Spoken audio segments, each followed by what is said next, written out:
ترکی میں افغانستان امن کانفرنس کا ملتوی ہونا اس وقت انکار حیرت کن تھا، لیکن طالبان کی فراست بھانپ گئی تھی کہ یہ کانفرنس مستقبل میں افغانستان کا معمہ بننے کے لیے کروائی جا رہی تھی۔ ترکی نے ہمیشہ طالبان اور افغان سنی پشتون قوم کے قاتل جنرل دوستم کی سپورٹ کی اور اسے پناہ دیتا رہا۔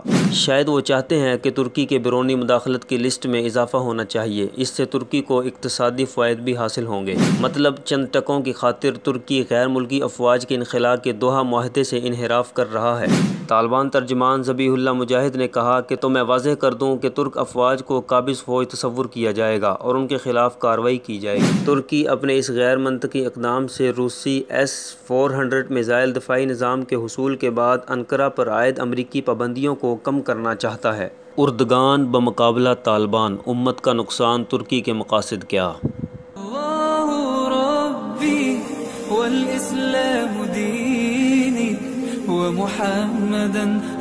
ایک مسلمان ملکی ترک کا نیٹو جیسے دہشت گرد اتحاد کا اتحادی ہونا ہی کیا کم اچنبھے کی بات تھی کہ اب ترکی افغانستان میں اپنی موجودگی پر مصر ہے۔ 20 سال تو نیٹو کی افواج کے ساتھ مل کر ترکی افغانستان میں امریکہ کی موجودگی کو باقی رکھنے میں کامیاب نہ ہو سکا، تو اب جب نیٹو کے تمام ممالک سمیت امریکی افواج افغانستان میں پتلونیں چھوڑ کر راتوں رات چپکے سے نکل چکے ہیں، تو اب جناب طیب اردگان کو افغانستان میں ہوائی اڈے کی حفاظت کی سوجی۔ غیر ملکی افواج کے انخلاء کے بعد کابل کے کرزئی انٹرنیشنل ایئرپورٹ کی حفاظت کا مقصد غیر ملکی سفارتکاروں اور اہم شخصیات کی آمد و رفت کو محفوظ بنانا ہے۔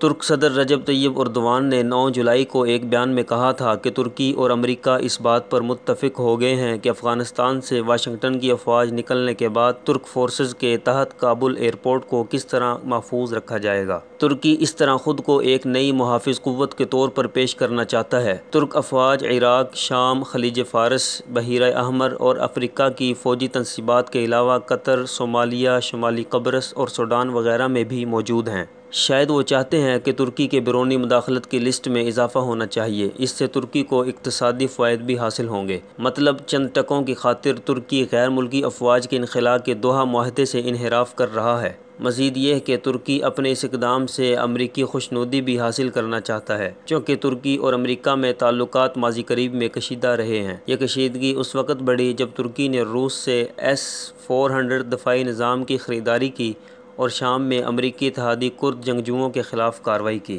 ترکی اپنے اس غیر منطقی اقدام سے روسی S-400 میزائل دفاعی نظام کے حصول کے بعد انقرہ پر عائد امریکی پابندیوں کو کم کرنا چاہتا ہے اور F-35 جیٹ پروگرام میں واپسی کے لیے واشنگٹن کو راضی کرنے کی تگ و دو بھی ہے۔ ترک صدر کی اس بچگانہ خواہش کے اظہار پر طالبان کی طرف سے رد عمل آیا۔ طالبان کے ترجمان سہیل شاہین نے اس نظریے کو سرے سے مسترد کر دیا۔ شاہین کے بقول تمام غیر ملکی فورسز، ٹھیکیداروں، مشیروں اور ٹرینرز کو افغانستان سے دستبردار ہو جانا چاہیے۔ طالبان ترجمان ذبیح اللہ مجاہد نے کہا کہ ترکی افغانستان میں 20 سال سے موجود ہے، تاہم اگر وہ اب بھی یہاں رکنا چاہتا ہے تو میں واضح کر دوں کہ ترک افواج کو قابض فوج تصور کیا جائے گا اور ان کے خلاف کارروائی کی جائے گی۔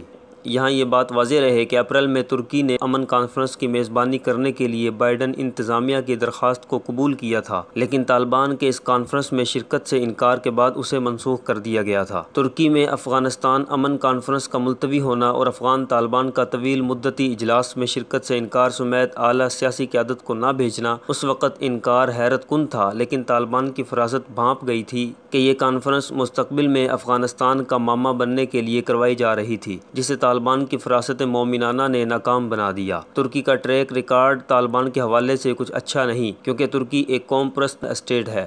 ان کی دلچسپی افغانستان میں ترک اقلیت، ازبک اور ترک ہیں۔ اسی بنا پر ترکی نے ہمیشہ طالبان اور افغان سنی پشتون قوم کے قاتل جنرل دوستم کی سپورٹ کی اور اسے پناہ دیتا رہا۔ تعجب کی بات تو یہ ہے کہ جس ہوائی اڈے کے مغربی سفارتکاروں اور شخصیات کی حفاظت میں ترکی گھلا جا رہا ہے، اسی ہوائی اڈے سے آنے والوں پر پہلے بھی طالبان حملے کرتے تھے، جب ترکی نیٹو کی دنیا بھر کی فوجوں کے ساتھ مل کر بھی حفاظت نہ کر سکا۔ اب اکیلا کیوں کر پائے گا؟ ترکی جس نے نیٹو کے ساتھ مل کر افغان کٹھ پتلی فوج کو ٹریننگ دی ہے، ان کی تعداد قریب 3 لاکھ ہے۔ ترکی کی تربیت یافتہ آرمی، لاکھوں کی آرمی چند ہزار طالبان جنگجوؤں کے سامنے ریت کی دیوار ثابت ہو رہے ہیں۔